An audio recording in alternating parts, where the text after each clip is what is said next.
hopefully to do so. Could you give me an indication of the average time taken, and indeed what the longest time has been for a case to be resolved? No, I quite simply couldn't do that, but I know who could, and that's the Royal Sun Alliance as the lead insurers, because they are the claims handling body. But I can say, if I could perhaps define my terms slightly more accurately, undue delay on behalf of the lead insurers or their panel solicitors is what I'm saying doesn't particularly happen. Could I perhaps have a supplementary here as well? I maybe should have said when Mrs Macmillan asked me the question that we should not confuse the IPS payments which are made with claims under the master policy. The average payment, I think, over the last couple of years has been about £10 million. I mean, a significant amount of money is paid out, but these are figures that are assessed against the law of negligence. I wonder if I could also, just as a supplementary, say briefly that the Law Society, of course, doesn't actually handle the negligence complaints that are made against the master policy. They go to the insurers, and the Law Society doesn't deal with those. So there's nothing that we can do at that end of things that can actually be overseen. I understand that. I was just concerned that there was a very definitive statement made that has now been clarified. So there could be a delay, but it's maybe perhaps not an undue delay. Excellent, right. I like to understand things. Before you press on, was this on this particular point? Oh, no, Swinney. Point, yes, exactly. Be brief, yeah, thank you.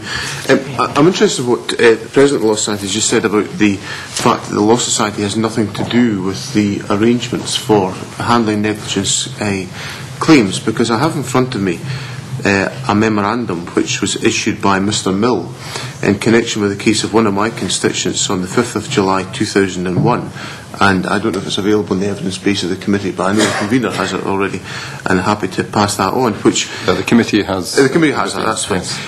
Which. Certainly, in the terms of Mr Mill's memo, it's a memo to the then President of the Law Society, Mr McAllister. It's also involves reference to the brokers of the master policy and the master policy that suggests that it would be good if we all got together, and I quote Mr Mill, and have a summit meeting to discuss how to dispose of my constituents' several valid claims. Now, I find that, and Mr Mill and I have discussed this at length over the years, but I do find that a rather strange memo to sit comfortably with the statement the President has just made. Well, Mr Swinney, for reasons that are clear, I'll get Mr Mill to answer that, because that was before my time. Yes, Mr Swinney and I have discussed this on several occasions over the last few years. I would actually say it goes a long way towards proving that we don't dabble in individual claims. I'll go on oath and on record and swear in my granny's grave that never once have I or any member of my staff, or indeed any office bearer, ever dabbled in a claim. What I am saying here is there are various parties. If you take Anne to be the Law Society, she in turn tenders the master policy brokerage on a 5-year rolling programme with Philip, who is the broker, Marsh. He in turn buys it in the market from me, the RSA, as the lead insurers, and the other insurers each year, and when necessary they would instruct Caroline as the panel solicitors. Now, this is the sharp end of claims being dealt with. The layer of insulation between the Law Society and claims handling is Marsh, the broker. And our President then, Martin McAllister, got a letter from Mr Swinney's constituent, and I think probably the committee will accept that many letters which our President gets are perhaps not with the same degree of foundation that Mr Mackenzie's issues have been. And I was asked to give a briefing, and I quite properly inquired of Marsh. I said I seek an assurance that these complaints, these claims are being progressed quickly, and that's what I get. I give my President an assurance that I'm satisfied, having been satisfied by Marsh, and this is all set out in the Marsh response which I refer the committee to. I have been satisfied by our brokers that our insurers and their solicitors are acting expediently here, and that message was relayed back. That's the sum and substance of it. If we did dabble in claims, it would be a very different memo.